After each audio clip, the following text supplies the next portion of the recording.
started. Thanks for attending the second of our two candidate forums for the 2023 election hosted by the League of Women Voters Moscow. The League is a nonpartisan political organization encouraging informed and active participation in the government. My name is Kylie Brightsman and I'm the current president of the Moscow League. Tonight's forum features candidates who are running for the Moscow School Board. All candidates have been invited to participate in the forum and have agreed to the ground rules set by the League of Women Voters. You might notice that tonight we have candidates for Zone 1 and 3 trustee positions, and we don't have the candidates for Zone 4. By the federal guidelines of the League of Women Voters, we only have the forum when there is more than one candidate who can attend for a contested race, and one of our Zone 4 trustee candidates was unable to be here this evening. So we are working to reschedule a Zone 4 candidate forum with those two candidates. So you don't see them up here right now. We're working to get it scheduled, and we're going to try to actually hold that event in Zone 4 at the University of Idaho. So be on the lookout. We're planning that. We're hoping to make it happen. So look out for more information by following the League of Women Voters of Moscow on social media, and then we'll also get press information out about that. So that's our rule with the League for our candidate forum, so just to help answer any questions about the zones that we have here tonight.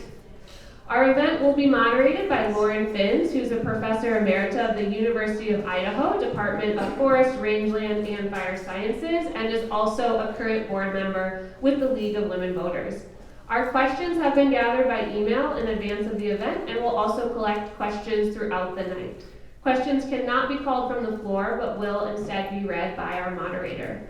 Feel free to take an index card if you haven't already and submit a question for our candidates. We have League volunteers in the back of the room here who will be looking for your index cards, or if you need a card, just raise your hand and they will come help. The League reserves the right to review and select questions for appropriateness and also to avoid duplication. So we'll always try to consolidate questions if we get a lot of the same kind of question. Our format is as follows. Each candidate will have 2 minutes for an opening statement, and then we'll move to the audience questions, where candidates will have up to 2 minutes to respond. We will then conclude with closing statements of 1 minute from each candidate. Throughout the evening, when the allotted time has expired, our candidates will be allowed to finish their sentence before the timer lets them know it's time to stop. There's our stop sign. To maximize time for candidates to respond to questions and give their statements, we ask that all of our audience members withhold their applause until everybody has completed those closing remarks. Because of the number of candidates and the amount of time available, we want to recognize this is just the beginning of the conversation to help introduce our school board trustee candidates.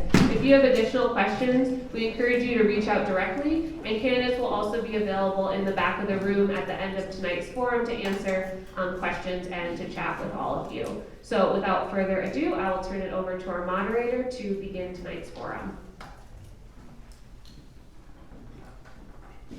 Thank you, Kylie, and thank all of you for coming tonight, and thank you to our school board candidates for being here tonight, being willing to be put on the spot. So without further ado, we'll start with Cody for our opening statements, so 2 minutes each. So Cody, you're on. Good evening. My name is Cody Barr, and I'm running for Board of Trustees in Moscow School District Zone 1. I've been married to my lovely wife for 16 years, and I have 4 kids. I'm a software engineer, and I work from home, where I'm able to be present in our Moscow community daily.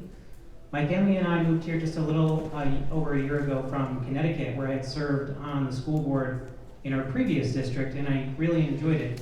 But I didn't have any immediate plans to get involved again. However, after discovering that there was a real desire in the community for a change in leadership on the board, and that my zone was up for re-election, and that there was no one interested in running against a 12-year incumbent, I made the decision to run. I really did enjoy my time on the board in Connecticut and had a lot of interesting and fulfilling experiences, but the one thing that really made the job hard was not having a lot of support. I received occasional opinions and feedback from parents and teachers, but few people were really interested in digging into the complexities of running a school district and helping work toward solutions to real problems. That's not the case here in Moscow. My campaign team includes 2 members who work at the high school, a recently retired paraprofessional, and a number of parents who have provided valuable guidance on the issues unique to our community. Many of them have also supported my campaign financially. I'm fairly new to Moscow, but I think that should be viewed as a strength. I can bring a unique perspective to the school board, having a fresh set of eyes. School board members can't be experts in everything, but the best school board members know how to find and rely on the expertise of others. And that's what I intend to do, to rely on the expertise of both parents and teachers who know this district best, but have for some time now experienced their concerns go unaddressed. I'd like to be the change that Moscow is looking for in their school board, and I hope to earn your vote tonight. Thank you. All right, thank you, Cody. Jim? Thank you very much, Cody. So as Cody mentioned, I've been on the school board now for 12 years. I lived in the community for 33 years, teaching at the University of Idaho, and all 3 of my children went through the Moscow School District, elementary, and all the way through to the high school. I've also served in the Moscow School District as a volunteer for the last 13 years with the Moscow Mentor Program, and if you have an opportunity to participate, that would be great. So I first ran for school board 12 years ago because I passionately believe that every child deserves the best possible education that the community can provide, regardless of their individual circumstances. And I felt that public education was the best way to meet that goal. Fast forward through 12 years of meetings, and I'm running again. And the reason is my passion and my confidence in public education hasn't changed one bit. What has changed is the climate.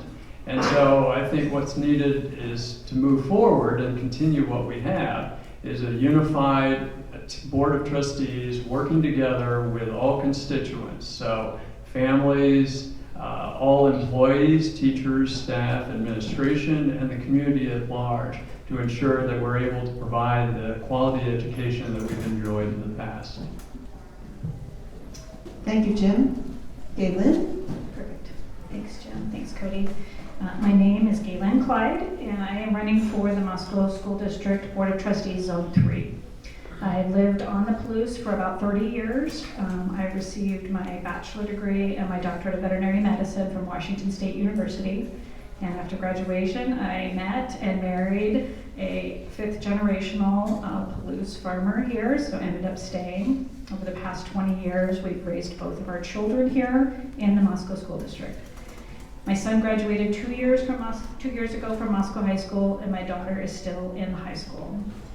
I've had a good perspective on the education here in Moscow, what has worked well, and what can be improved.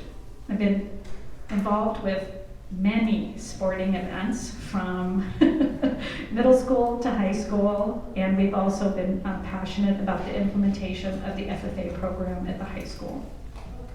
I'm a firm believer in community service. I have served on many boards and councils in an effort to serve the community. As a potential school board member, I want to help implement the new Parental Rights Bill, HB 163, that was just enacted this summer. I'm a big advocate of financial literacy bill that was also passed this summer. It's House Bill 92. I'd love to help expand the career technology education for our high schoolers here. We have a big need for careers for students getting out of high school that may or may not be wanting to go on to a 4-year degree. Career technology education will allow for that to happen. I'd like to be a part of increasing communication between parents, teachers, administration, and the community. I appreciate everyone coming out tonight, and I look forward for an insightful forum tonight. Thank you, Galen. Dulcie? Good evening, everybody. Thank you so much to the League of Women Voters for organizing this forum. It's a really wonderful opportunity.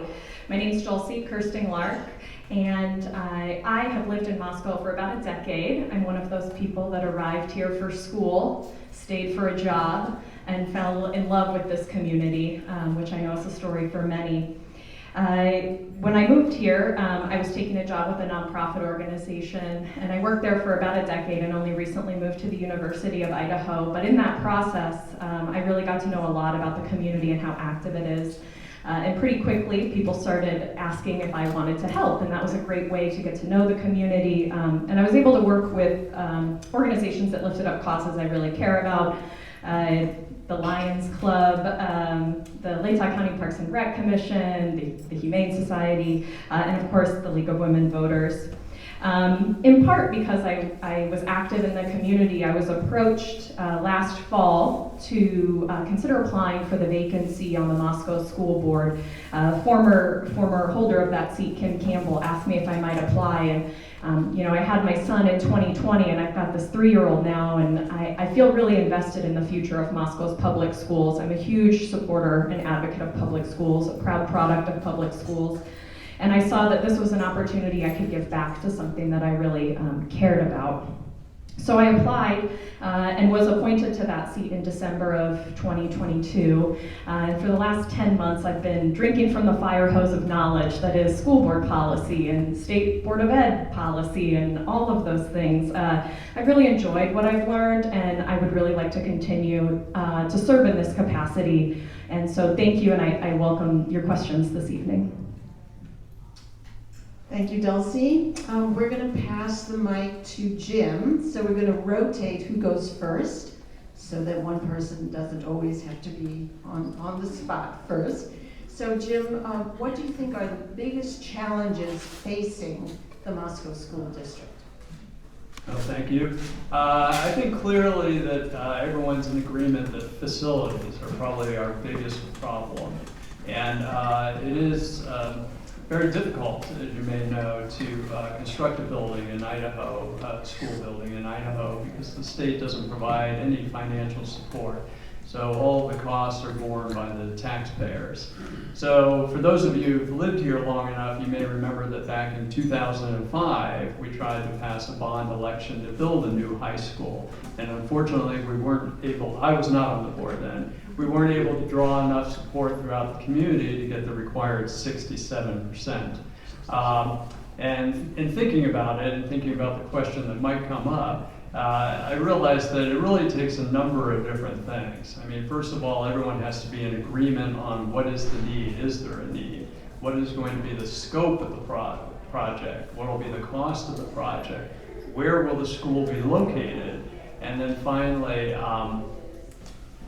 lost my train of thought about what the other one is, but anyway, so pulling all those people together and getting them all in agreement is what's going to be very, very difficult. Now, fortunately, our new superintendent is very interested in reaching out and meeting all the members of the community to try and pull together teams, as well as local industry, to see if there's any way we can partner to develop some new facilities, particularly for boat tech. So that would be the main one, but as the Surgeon General has mentioned, the pandemic didn't do our students any favors. So we're also facing concerns about learning loss, anxiety, and the district has made progress in developing particular programs to address both of those.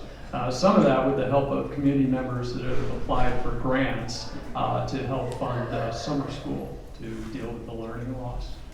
So those are really my two big ones. I mean, our finances, I think we manage them quite well. Oh, stop, okay. Thank you, Jim. Manage well.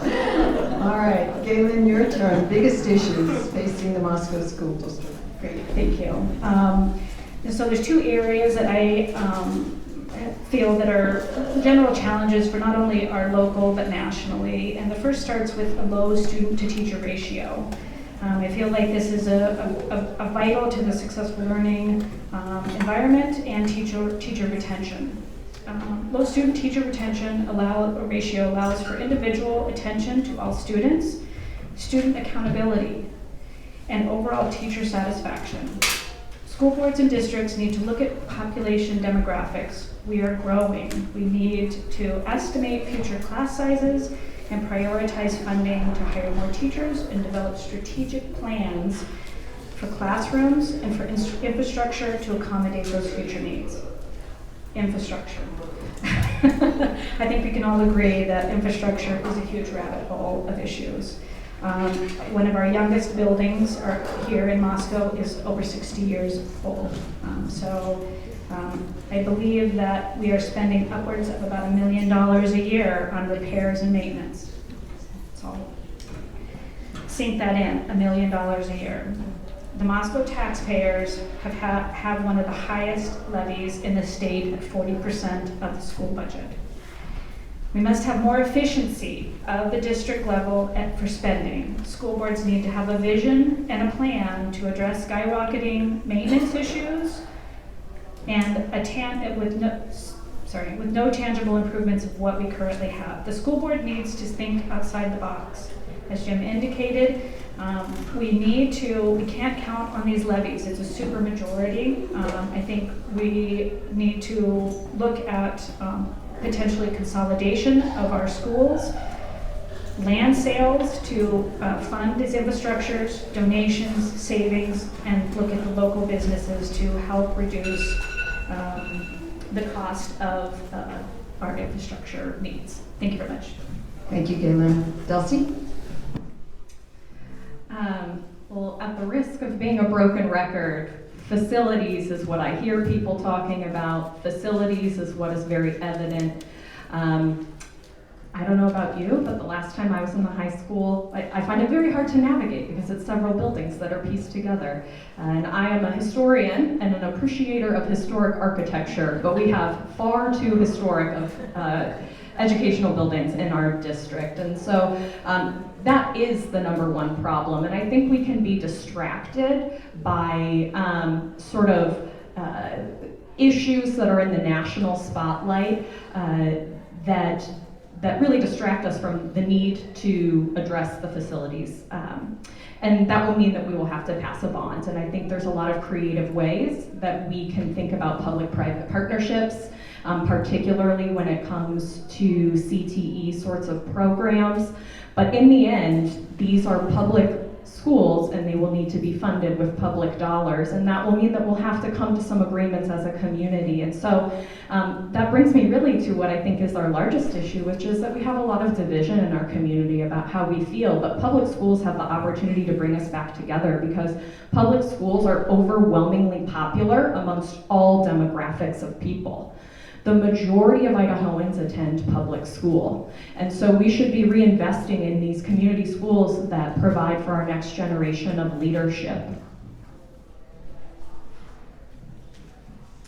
Thank you, Dulcie. Cody, your turn. Biggest challenges. Biggest challenges, thank you. I'll put my plug in there for facilities too. I recently went and toured the high school with one of the teachers who works there, and one of the most striking things that I saw there was how small the lunchroom was, and I had to come to find out that many students either leave campus or they have to eat in their cars, and then the worst of it that I heard was that some students even have to eat on the hallway floors. I don't think any student should have to eat on the floor. So for sure, the high school is a problem, needs to be addressed. I came from a district that was aggressively taxed, and it was devastating to the community. And one of the attractions to Moscow was really the taxes. Interestingly enough, though, I learned from a local citizen that Moscow's schools are apparently funded by approximately 45% are funded by local levy versus state funds, which was surprising to me. And he's also done some number crunching and estimates that approximately $1 million or so per year could be saved if we had a new, more efficient building and weren't wasting lots of money maintaining existing facilities. So I, rather than going the bond and levy route, would like to see us find a way to work within our current budget to innovatively address those growing concerns. Is that a stop? No. Okay. The other thing too that is part of my campaign, a major issue at the schools, in particular the high school, is the prevalence of graphic sexual literature in the library. and I think it's something that needs to be addressed. It is being addressed by, I know, committees, but if the committees there fail to act, then the board will be responsible for that. Thank you, Cody. So we'll start with Gaylin for the next question. So you've all talked about what you think the current issues are, the challenges, but is there one, or what one are you passionate about that motivated you to run for school board?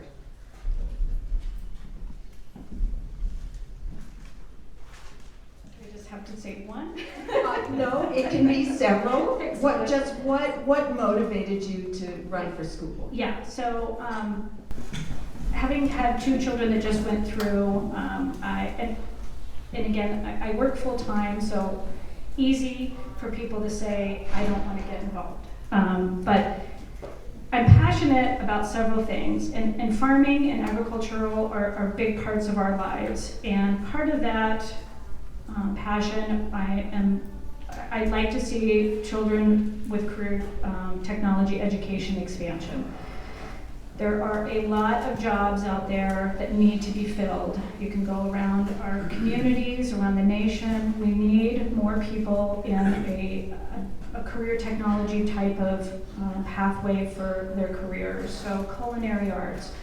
Gritman is clamoring for medical associates, veterinary technicians. I'm a veterinarian. We constantly need a lot of these positions filled, and our high school can help fill those pipelines for us. We have Schweitzer now, and I was just talking to Jenny before, they're talking about a culinary arts CTE here, which would be wonderful. The other is the parental rights bill, and I think this is huge. I'm very proud of Idaho in being forthcoming with House bills and legislation to help empower parents. Again, as a busy parent, I don't have a whole lot of time to oversee my child's education, and we need an efficient way of parents to know what their children are being taught, and I think the parental rights bill will help us with that. The other is financial literacy. Our household, we are very financially conservative people, and again, I think that's really important that kids know how to balance a budget, how to know about interest rates. That can be taught from K through 12. So those are the things that I'm very passionate about, and that would be the end.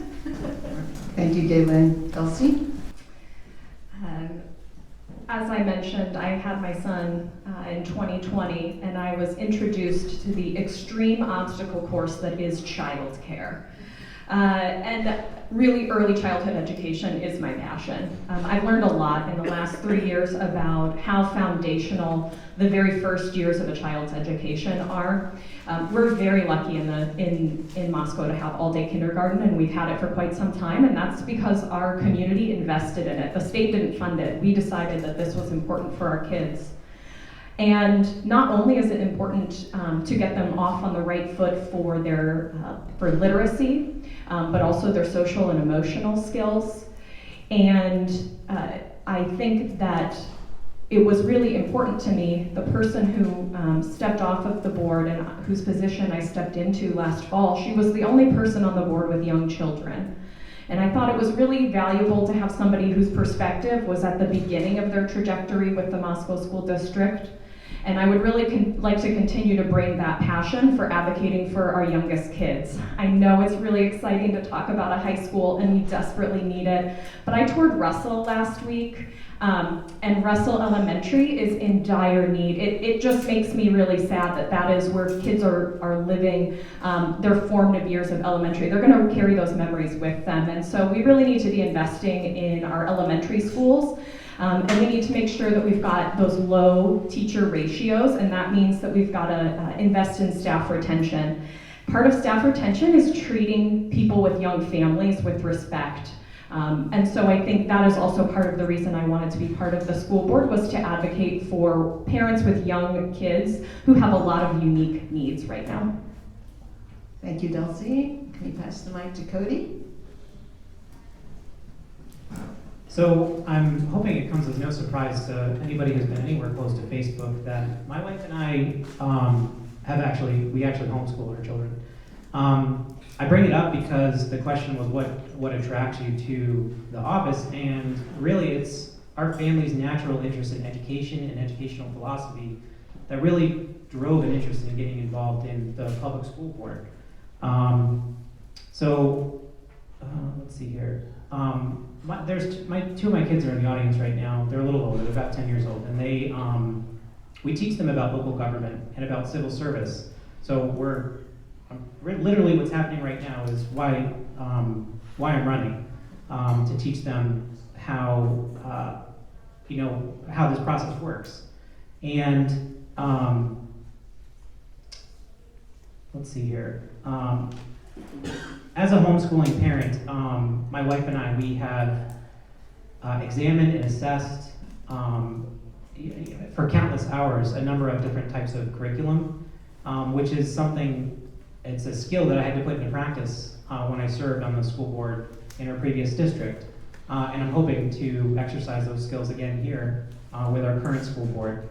The other thing that interested me in running specifically here in Moscow, again, not to beat the drum here, but I came to find out that there were certain books, and this issue was brought to me by somebody else, but we found that there were certain books here in the library that I knew weren't even in our school library in Connecticut, so I thought for sure they wouldn't be here in an Idaho school library, but found that to be the case, so another reason why I decided to run. Thank you, Cody. Jim? Thank you. So I'm going to answer this a little bit differently, and that is that as a member of the Board of Trustees, I'm only one vote out of 5. And so in general, based on my 12 years of training, it's best if you don't come in with a particular agenda trying to fix anything, and instead you're all working together to try and make the school district the best it can. So I didn't run again because I have a particular issue that I want to fix. I mean, the Moscow School District is very well run. 5 national merit semifinalists, a blue ribbon school, Department of Education, district-wide accreditation. The Moscow School District is working quite well, and I ran because I want to continue that. All right, great, thank you. Dulcie, you're going to be first for the next question. It's actually a good segue to this next question. If elected, what would you hope would be the key accomplishments that you would see over your term on the school board? Thank you for the question, Lauren.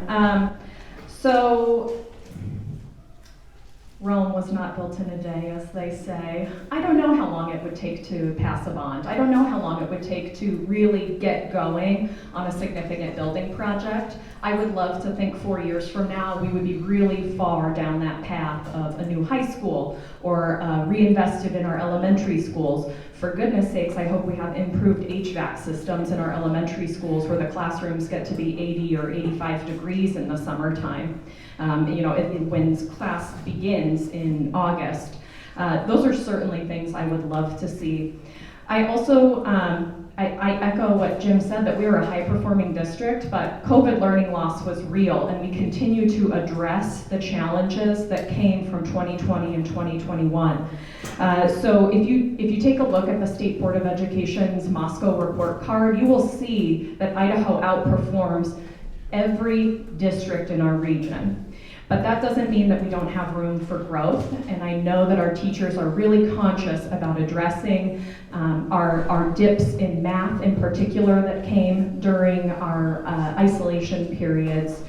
So I would really love to see that rebound. I would also like to see our graduation rate rebound. So our graduation rate for seniors took a little dip, and I think if we can be really concerted in our efforts to address students' needs, some of which are social and emotional anxiety, some of it is just, they missed out on critical lessons. Our teachers are so skilled at placing one piece in front of the other, and so we need to make sure that we're investing in kids' remedial learning. All right, thank you. Cody? So again, mentioning facilities, one of the things that I would like to see done, regardless of whether or not we get a bond passed here, is there are plenty of citizens who want to have the schools repaired because they're tired of wasting money in maintaining old facilities. So regardless of whether or not we pass a bond, I think we should get these folks in a room together so that we can come up with an idea about how to creatively consolidate our schools in some way and work towards building new efficient facilities with what we have currently on the budget. So facilities is one. Another one related to the books. I think a really good compromise for the folks who have an issue with this is, and really it speaks to parents who are wavering in their trust for the district. I think it's important for us to make sure that parents are reassured that we're doing everything that we can to keep their kids safe and protect them from harmful materials. So I think a good solution to the books in the library would be some sort of rating system. You know, if there are books in there that are really intended for adults, then we should rate them as such. And when children check them out, when minors check them out, parents should be notified. I think that would be a good compromise. Again, I've talked to a number of parents as I've been campaigning and heard a number of stories. Parents who pulled their kids out of school because of bullying. Parents don't feel like they're being listened to. And I think we need to redouble our efforts to rebuild that trust. Thank you, Cody. Jim? Thank you. So what I'd love to see is replacing our two oldest schools. In order to do that, though, the fourth thing that I forgot to include is the timing of the bond election. So in order to maintain small classroom sizes as well as retain teachers by paying them, attempting to pay them what they're worth, it takes, we're now down to 42% of local property tax supporting our general budget. I serve on both the negotiating team, the joint negotiating team with the teachers. Once a year, we negotiate their salary every year, as well as the audit committee. So I have a pretty good understanding of how much money is actually available, and there is not enough money to build a new school. But the board is well aware of the challenges, and there have been ongoing discussions with the current board for the past several years on how can we best leverage our assets, including the possibility of buying new land to plan for the future.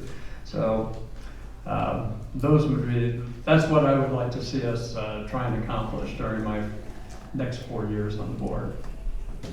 Thanks, Jim. Galen? Thank you. If elected, some key accomplishments that I would like to do over the 4-year term that's current.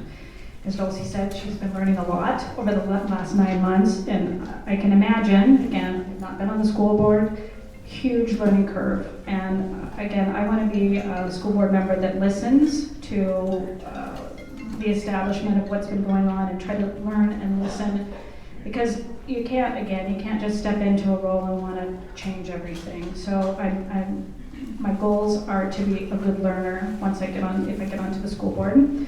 I would really like to help facilitate increasing parental involvement. I know that's really hard. Again, myself, busy, hard to get parents involved, but I'm passionate about that. Parents need to be involved. There needs to be transparency. We have today's day and age, technology is huge. We need to lean into that technology to help us communicate with parents on what is being taught. And I'd like to be a part to help kind of facilitate that. I really would like to help us facilitate teacher retention. It's very hard when a teacher is only here for a year. The next teacher coming in has a huge learning curve of getting the curriculum on board, and the students suffer from that. So if we can pay our teachers, pay our paraprofessionals a living wage, a good wage, because they're teaching our children, we need to retain our teachers and make it very, they want to stay here. Small classroom sizes, I'm a big advocate of that. And look for other sources of funding other than bonds and levies. We are pretty taxed out here. We need to think outside the box in terms of how we can fund the things that we need, the infrastructure, the teacher pay, things like that. Thank you. Thank you, Gideon. All right, Cody, you're first on the next question, so we're back to the beginning. And Cody, you've sort of addressed this already, but not quite directly. So in this question, as a member of the school board, how do you view the role of libraries, school libraries, in our public education? So, I mean, I don't have a doctorate, but I did earn a master's at a Christian university, and I was in the library all the time. I love libraries. I think that children and adults need to know how to use them and to use them well to access information. But again, I think that they're a place for learning, not for sexualization. And I think that the focus of libraries should be on, how do you find the right sources for a scientific paper that you're writing? Where do you go for that? And the librarian should be experts in helping patrons with that information. But it's a way to access knowledge and information in an age-appropriate way. Thank you, Cody. Jim? So I first would like to say that I have complete confidence in the librarians that we have in the Moscow School District. They're trained professionals. I feel like they know how to pick age-appropriate material. And if there's any concerns about reading material, I think that's a conversation between the parent and the child. It's not my role as an elected official to decide what one person's child can read and what they can't read. As far as the role of librarians and the libraries, which was the actual question, I view it as an opportunity to expand your horizons, gain more knowledge. I mean, it used to be where you just went and looked stuff up and read books, but nowadays, throughout the state, librarians have sort of modernized, and some of them have maker spaces, sound areas where kids can record podcasts or make videos. I mean, they've really expanded the types of services that they're offering to the students in the district. And I think that's a wonderful thing. Thanks, Jim. Okay, Lynn? This is a tough one. If you're a parent and you are aware of certain materials that are available in our current high school libraries, I think you would be appalled. With the enactment of the House Bill 163, I will disagree just a little bit with Jim on this, is that, I'm just going to read you a little bit from this. Parents, this is the bill that's in law. Parents have the legal right to academic accommodations, which includes a process by which parents may learn about the course studies, review learning materials, and supplemental educational materials, which includes library materials. There must be a process by which parents who object to a learning material may withdraw their child from the activity, class, or program. The parents are the primary stakeholders. So I know I'm not quite answering the question. I believe everything that's been said to an extent, that libraries are where kids are supposed to go learn. They can go look up, how our government works, how to cook, sky's the limit. There are certain materials in our schools right now that parents need to be aware of, and it is our legal obligation at the school level to provide that those materials are, so that parents can make decisions of what their children can see, read, and things like that. School districts around the nation, if you follow any news, this is an issue everywhere. There have been schools that have implemented rating systems, as Cody said earlier, for books in the public schools that gives parents an idea of what the kids are reading, and then the parents can give permission for certain criteria of rated materials. So, thank you very much. All right, thanks, Galen. Dulcie? full disclosure, I work in a library, so I'm very pro-library. And what do I think the role is, like folks up here? It's educational, but everything is about the education of our students when we're in the school system. But it's not always about the education of looking something up to complete an essay. Sometimes it's about learning about yourself, because the growth that you go through from 5 to 18 years old is about more than just the book learning that you do. It's about the growth of your person. I fully respect the authority that parents have to determine what their children can and cannot read. And the great thing is that there is already the opportunity to contact a librarian in the school your child attends and say, please do not check this book out to my child. I know about it, I don't want them to read it. And the librarians will respect that. I toured the elementary schools and the high school last spring, and I asked every librarian if they had had any complaints, and they all said, not from any parents. So I think we should think about where issues regarding books are coming from. I think a young person also needs to be taught how to responsibly consume information, and that is part of a parental responsibility. And so I hear a lot about parental rights, but rights is the opposite side of the coin to responsibility, and this is the opportunity for parents to talk to their students about what they value and why they shouldn't be checking a book out. The last thing I'll say is, as a board member, I know what would happen if a book is banned from the library. There would be half of the parents outside cheering, and there would be half who were equally as angry that it had been censored. We live in a community that has very mixed views, and so that is part of the school board's job, is to understand we serve a multitude of views, and that's why there is such good policy already about reviewing content in our libraries. Thank you, Dulcie. We're holding the applause till the end. Okay, Jim, you're first on the next question. This one comes from our audience tonight. Moscow students and educators are the ones who know what's happening in the schools the best. How do you plan to engage with students and receive and act upon student feedback? Thank you. So as I mentioned, for the last 13 years, I've been volunteering with the Moscow Mentor Program. And so once a week, I've been rotating through the schools as my mentee moved up through the system.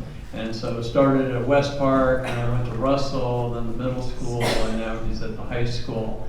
And then I also, until my teaching schedule changed, I was in West Park twice a week reading to first graders, and if I could make a living off of that, I would quit my job in a minute. But you know, as a full-time faculty member at the University of Idaho, there's only so much time I could be spending in the school system.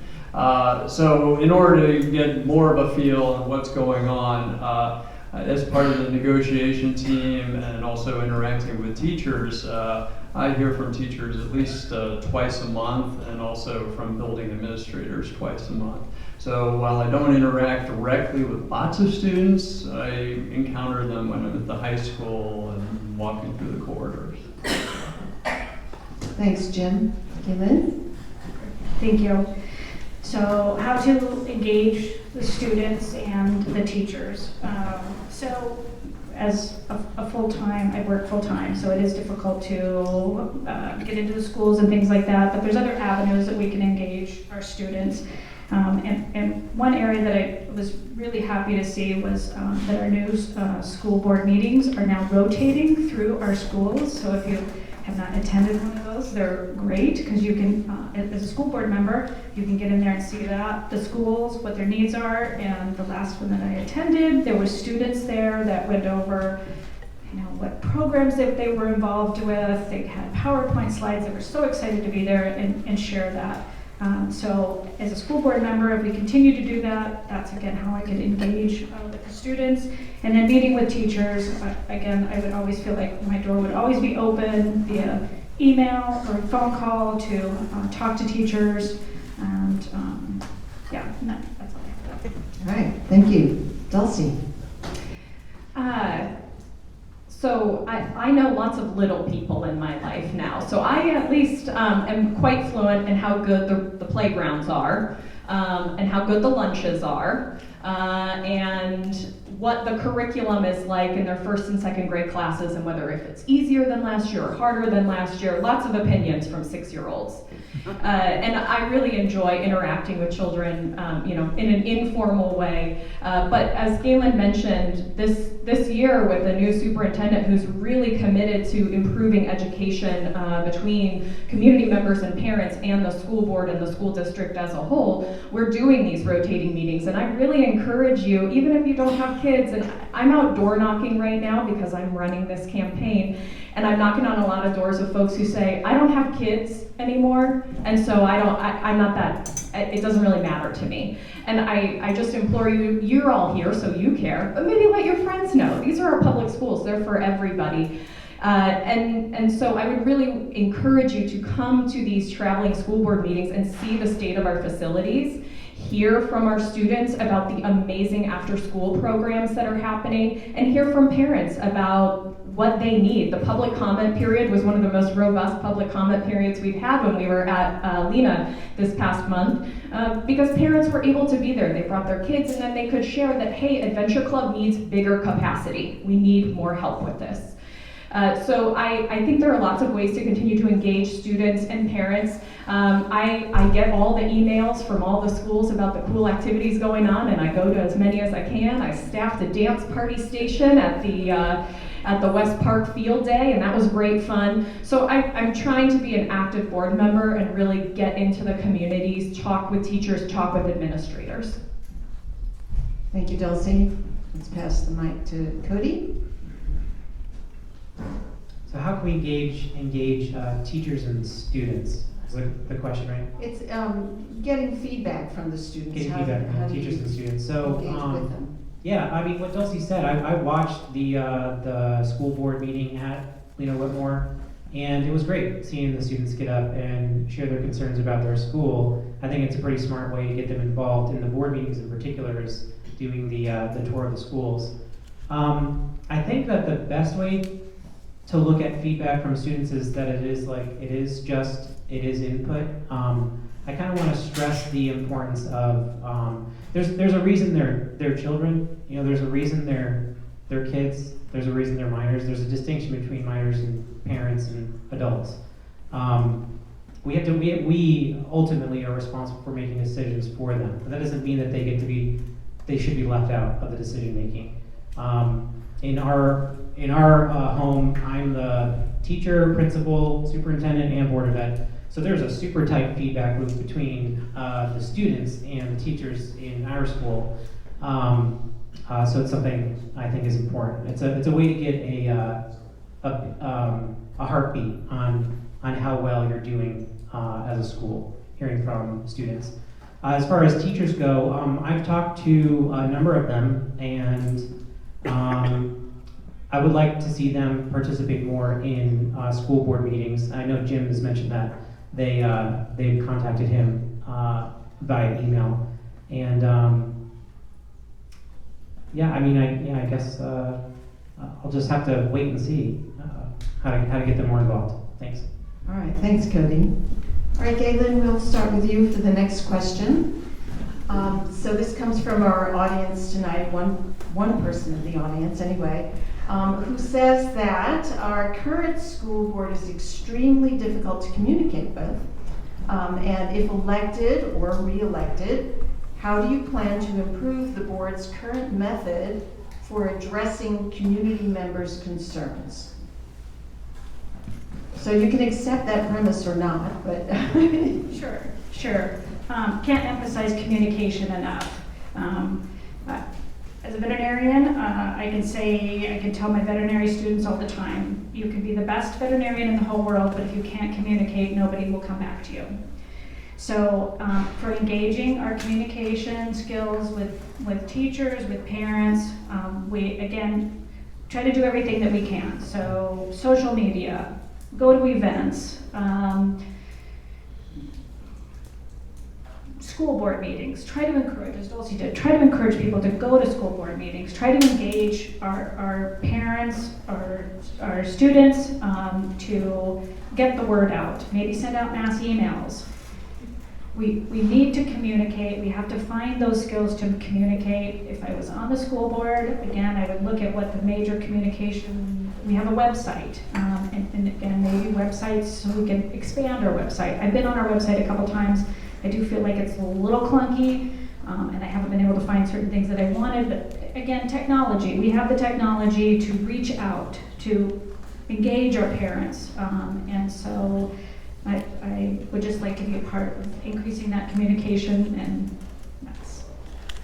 All right, thank you. Dulcie? And so to clarify, this is communication specifically with the Board of Trustees, not just Right. the district as a whole. Right, with parents and the board. And the Board of Between Trustees. parents and the board. So I could look at my inbox of my email right now, and I only get emails that go out to all the parents. I get the update emails, and I get some communication amongst the board. But I answer every email that I get, but I haven't gotten any. Now I've only been on the board for 10 months, so that could be why. But I think that the important thing to remember is the board has to be very mindful about how it answers questions, because the board, one individual board member cannot speak for the board as a whole, and so we can take feedback, but it's really hard to engage in sort of dialogue if it seems like this is about a policy decision, because you don't want to convey information incorrectly, number one, but number two, there are a lot of policies that govern how a board operates, and I'm still learning all those policies, but we always have to be very careful that 3 of us aren't at the same coffee shop at the same time, because then we'd be in a quorum for the board. So just being mindful that the communication is more than just I'm happy to chat with people in the grocery store, but there's only so much that can be conveyed, because this is bound in a lot of legal documentation. But that being said, there are ways to improve. Moving our school board meetings around is a great way to improve. Being present at activities, which I do as much as the other working moms are able to do. And really just trying to have an open dialogue with folks, and know that sometimes we're not going to see eye to eye on something, and that's okay, but really welcoming people to come to public comment periods, to submit questions to be answered in the correct manner. Thank you, Dulcie. Cody?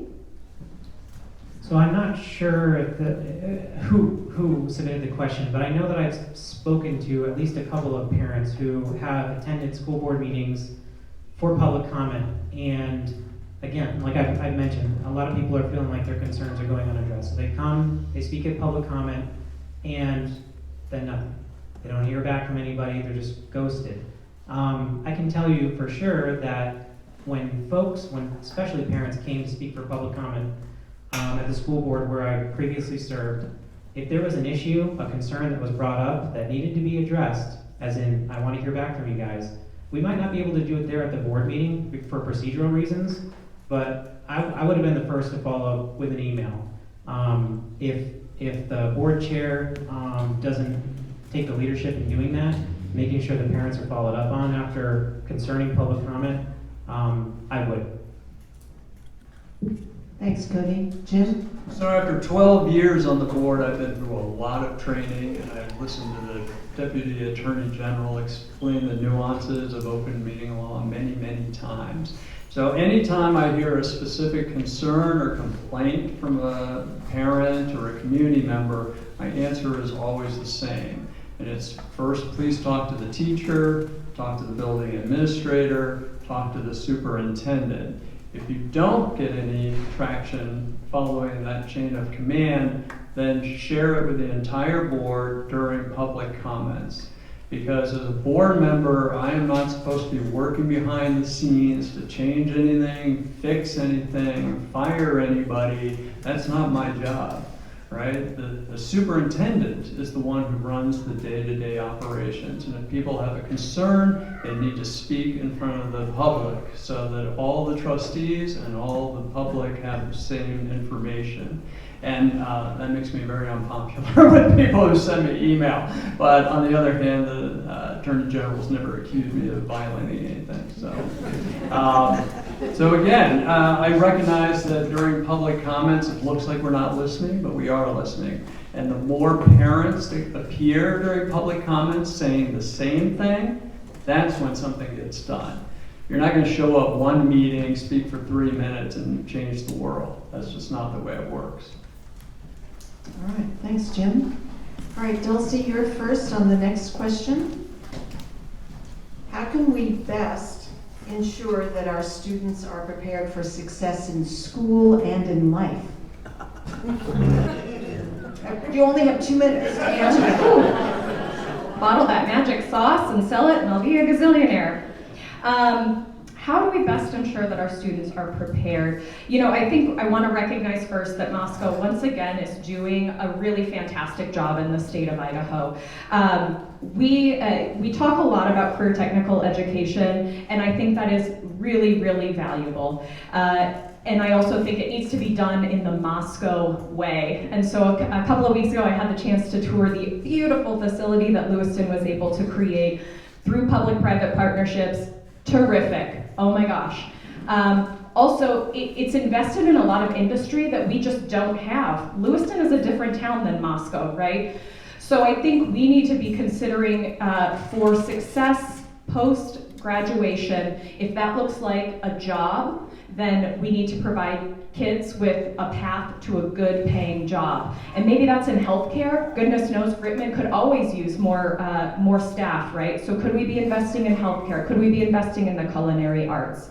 But the reality is Moscow has one of the highest go-on rates in the state of Idaho for kids going to college. And I think we need to be mindful that that is what more than 2/3 of our students are going to do, is they're going to go on to college. And so we're preparing them the best we can with high quality curriculum, with advanced opportunities through dual credit at the University of Idaho or through online dual credit. And I think it's just really important to note we were number 8 in the state in number of go-ons, and we were tied with McCall, and we were like the 2 highest performing traditional public schools. So round of applause for our amazing educators that are already doing so much.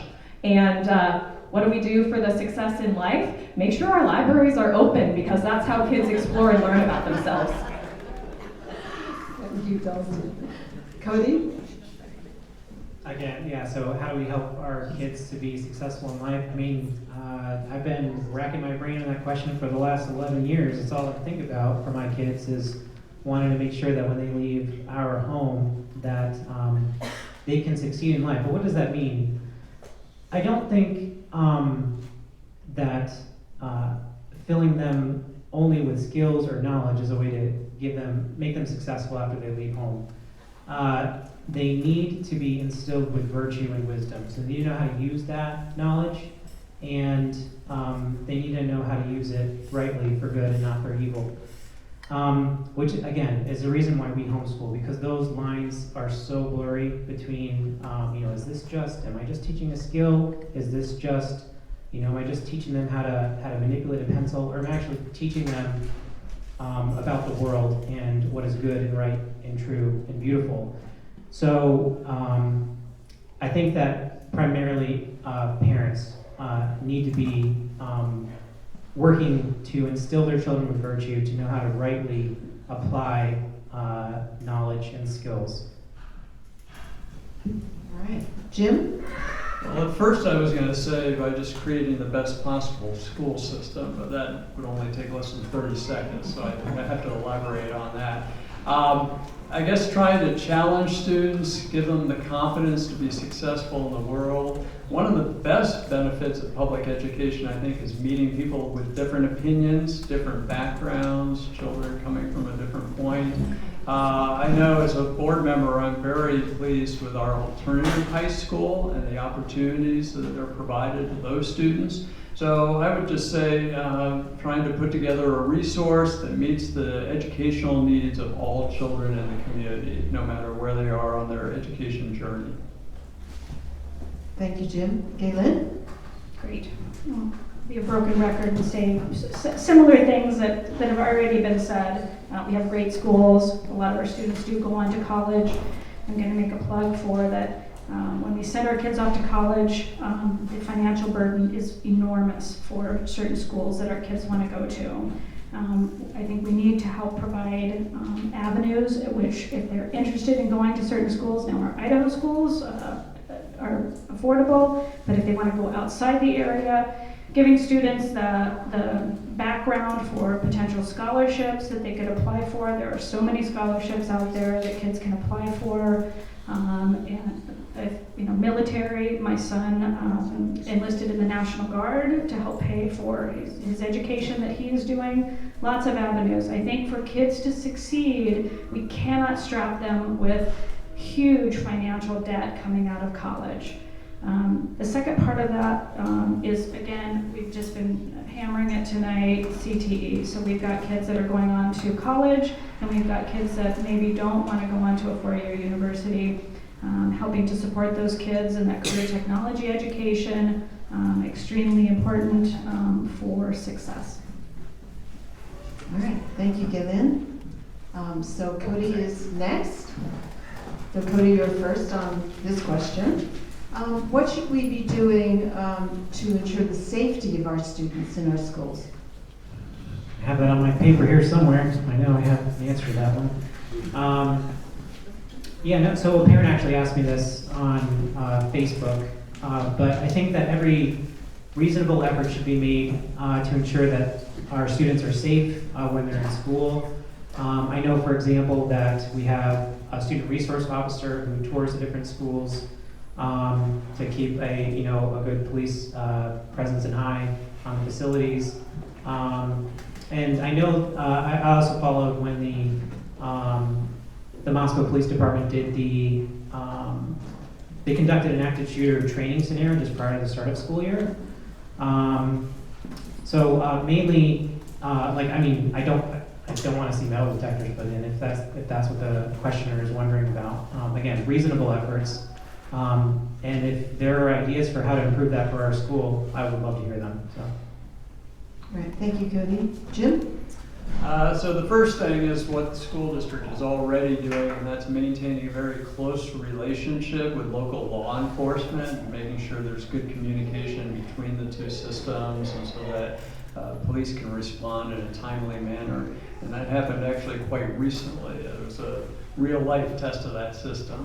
The other thing is, if you take a look at our annual audit, it's pretty stimulating reading material, but if you read the beginning, I think it's the managerial statement, something like that, it'll talk about all the improvements that have been made over the course of the year in the school system. And I was reviewing some of that, and there's numerous mentions of upgrading door security, badging systems, using cameras, and so on. So the school district, and in part due to the previous superintendent, is well aware of the importance of safety to parents, because he always told us that the most important thing that parents are interested in is knowing their students are safe when they go to school. So we've made big investments in that. The other thing that I think can help is with student mental health. So having counselors that really know the kids individually and can detect a child who's upset. We haven't experienced anything like that in our school district, thankfully, but certainly mental health professionals and counselors in general, and teachers who get involved with the students. I mean, that's the other. We have wonderful teachers who know all the students in their classroom. Thank you, Jim. Gillian? So safety in our schools. So this year alone, my daughter has called me twice saying that they had an active shooter and that there was a bomb threat, and we are all hunkered down in the corner and not talking. Different day and age, right, we're living in. It's unfortunate because it is extremely disturbing to our education of our kids. I don't know that there's an easy answer for that. I would like to see that schools are upgraded with locking doors, as Jim said, with cameras, and an efficient way to communicate with our parents. It's hard as a parent when your child is calling you and saying the door has been locked and we're all hunkered in the corner and now there's somebody banging on the door. It's very sad. We also need to anticipate this is going to continue to happen until we can get better control over who these people are. We need to anticipate that there is going to be disturbances to our kids and teaching. A lot of kids, when these things happen, They end up going home because it's very stressful. It's a day lost. It's a day lost of education. So I think we need to maybe think about building that back into like a snow day or something like that, so we're not losing those educational days. Communication with parents is really important. I realize that it's hard for administrators to get the message out to the parents because they're more concerned, which they should be, about our kids' safety. But again, when my daughter's calling me or my son's calling me, we need that reinforcement from the administration that everything is okay. Dulcie, thank you again. So, for what it's worth, I think any single individual child's life is worth more than all the guns in this country. Gun violence is robbing our children of their innocence, this epidemic, more than any book will ever rob their innocence. In 7 weeks of school, we've had 3 separate incidences. All of them, thankfully nobody was hurt, but it's so easy to imagine that they could have been very real active shooters. So I think we need to think about if this is a school problem or if this is a culture problem. And unfortunately, the board can only make policy to our walls. I also, I don't know how popular this will make me with my fellow school board members, but I do think that we also have a drug culture problem growing in our schools, perhaps in part because of the pandemic. But I think we need to redouble our efforts at prevention programs. I know that ideas about drugs have changed a lot since my days, even in DARE programming, which I don't think exists anymore. But we really need to be addressing the social and emotional needs of our students, and we really need to be to root out these problems because we do not want our children to find themselves poisoned. We did just add a district policy to make sure that we could have Narcan on site in all of our buildings, and that is another unfortunate reality of the world we live in. So I think that there are things that we collectively as a community can do to improve the culture that all of our kids are growing up in. There are things we can do to actually make our schools safe, many of which we have done. I certainly can't just walk into any school building. I have to have a badge and I have to buzz in. Again, much different than the days that I was in school. But we need to collectively be working on this from every level. Thank you, Dulcie. Okay, Jim, you're first on the next one. This will probably be our last question from the audience or that was sent in. So what is your view of school choice? For example, public charter schools using state funds to fund private schools and vouchers? So as a school board member, I have very limited role in any of those issues. But as I mentioned, I'm a strong public school supporter. My 12 years on the board, I think, are evidence of that, as well as my kids all going through the public schools. So anything that puts the funding for public schools at risk, I am opposed to. And I've shared those opinions with our local legislature. So every year, every February for the last 12 years, I've traveled down to Boise with the school board, school boards around the state. We have a day on the Hill, we meet with our legislators. And this idea of school choice and educational savings accounts has come up in the past, and I'm not in favor of it. One of the things that people don't always realize is that most of the school choice opportunities are in metropolitan areas. Dulcie alluded to it, but there's many, many, many rural school districts where there is only one school of choice, and that's the public school. And so it's the legislature's responsibility under the Idaho Constitution to provide a uniform and thorough system of education. Now, another interesting debate would be how well they're accomplishing that, but that would be for another day. Thank you, Jim. Okay, Lynn. Great. So school choice, so everybody should know about school choice because it's not going away. There's the voucher system where our government will write a check to a private school. There's the educational savings account that sets aside monies that parents can withdraw from. There's tax credit scholarships, which uses tax credits for businesses or individuals to donate money towards that. These are all school choice. A lot of people in Idaho are unfamiliar with school choice. Right now, we don't have the school choice, and I think that as a school board member, I'm a firm believer in public education. I think that as a board member, as Jim alluded to, we don't, as a school board member, we don't have the ability to say, yes, we're gonna say school choice is available. That's at the state level, not the local level.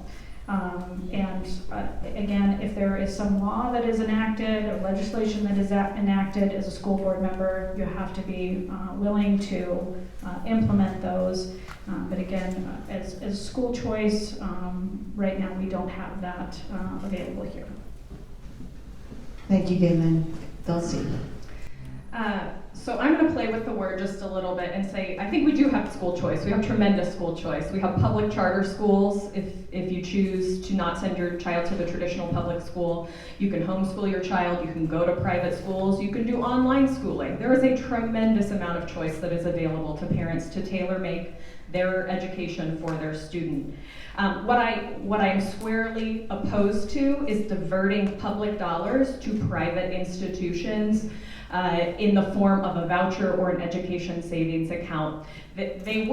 It's sort of different names and it's a bit of a shell game which one it is, but they work in two ways. They either cut taxes for those claiming them, thus cutting revenue that would be distributed through the funding model, or they line item appropriate money in the state budget. But because education is the biggest part of the state budget, where do you think they're going to pull money from to a line item, an education savings account or voucher checks? So either way, public schools are going to lose out on money. In particular, in rural communities, that's going to hurt them a lot, but it's going to hurt us too. If we think that our levy is high now, oh boy, let's start diverting some more money away from it. Philosophically, I am opposed to them because the voucher system evolved out of backlash to Brown versus Board of Education. That's where the voucher comes from. People did not want their schools integrated. They wanted to be able to send their children to a different place and not mix with people who weren't like them. I think public schools are beautiful because children interact with people who are not like them, from families that don't always share their views, from different socioeconomic backgrounds. So I will not be convinced that vouchers or ESAs are a good solution for the state of Idaho, and I think it's important that school board members are willing to advocate that position. Thank you, Dulcie. Cody, last but not least. So it might surprise you that as a homeschooler, I'm actually against any sort of voucher system because I don't believe in stealing from my neighbors. The money that is, right now in Moscow, you have, even in just one private school, you have an enrollment that makes up about 30% of the public school system here, just in this town. And that's just one private school, not including homeschoolers or any other private schools. So you already have a number of citizens here who are so dissatisfied with public education that they're willing to pay for their child's education twice, through taxes and then directly through whichever means they choose. So I would just prefer to not have to pay twice. That's what I would like. Thank you. Okay, we're very close to the time that we said that we would start to wrap up, so I think we should start to wrap up. So you each have 1 minute to make a closing statement, and Galen, we'll start with you. Great. I'd like to thank everybody for coming out tonight, and thank everybody else here. I'd like to thank Dulcie and Jim again for being on the board. It's a volunteer position. It takes a lot of time to learn about our system. There's no people who are on the school board, they're not on here for agendas of their own. They care about the kids, they care about where our schools are going. And that's, again, where I would like to be part of the school board. I would like to be a part of the future here with the Moscow schools and learn more as a citizen, learn more, volunteer my time, and just be a part of the great system that we have here in Moscow. Our schools are great, our teachers are great, and just, again, to volunteer my time. Thank you so much. Thank you. Dulcie? So I mentioned I'm a historian by training, and that means I really like to understand things when I'm preparing for an event like this. And so I went back and I looked at the state constitution, and section 1 says, the stability of a republican form of government depending mainly upon intelligence of the people, it shall be the duty of the legislature of Idaho to establish and maintain general and uniform education. That is why I believe so deeply in public education. It is vital to our government. It is vital to our democracy. And I believe really deeply that we need to be safeguarding our community schools and make sure that they have the opportunity to continue to thrive, and that we're investing where we can, being fiscally prudent where we have to be, and really keeping in mind our future citizens and not getting caught up in our own egos in our current times. Thank you, Dulcie. Cody, closing statement? So I just want to reiterate that, we are new sort of transplants to Idaho, but we have already started growing really deep roots here. I fully intend for my kids to grow up here, to start families here, to start businesses here. And so we're basically here for the long haul. And I'm interested in making sure that their futures are directly or indirectly tied to the futures of the kids in the public school. They may not go there, but they do still have to run into them at the local parks, at the grocery stores, at the HERC. And I'm interested in both making sure that the kids in the public school are afforded similar opportunities that my kids are, and that we're all able to grow up and live peaceful lives together. Thank you, Cody. Jim, you have the last word. Well, like Galen, I'd like to thank you all for taking the time to come. We have 3 open positions on the board, and so I would like to stress the importance of each and every one of you trying to learn as much as you can about each one of the candidates, although you only get to vote for one in your zone. So my zone's the northeast district, portion of the district. And then encourage your fellow citizens to also become engaged and understand what some of the issues are and what the positions are. If anybody wants to know what my positions are, if you haven't figured it out by now, feel free to call me or email me. I'm happy to share my opinions. I just don't want to hear your concerns or complaints via email. And lastly, make sure you go and vote November 7th. Thank you. All right, thank you. So that wraps up the panel discussion, the candidate panel. I want to thank our candidates for being here tonight, and I think you're all willing to be in the back. So for those of you who have additional questions that haven't been covered and would like to talk to people personally, all of our candidates will be in the back of the room after we close, so you can glom on there. And I also want to thank all of you for coming tonight and being so engaged and sending in so many good questions. I think we've pretty well covered the base. There were lots of questions and lots of overlap, but I think we covered the bases really well. So again, thank you for being here. And before you clap and thank our candidates, let me just say there is a map. If you don't know which district you're in, which school board district you're in, there is a map on the back wall. So let's give our candidates a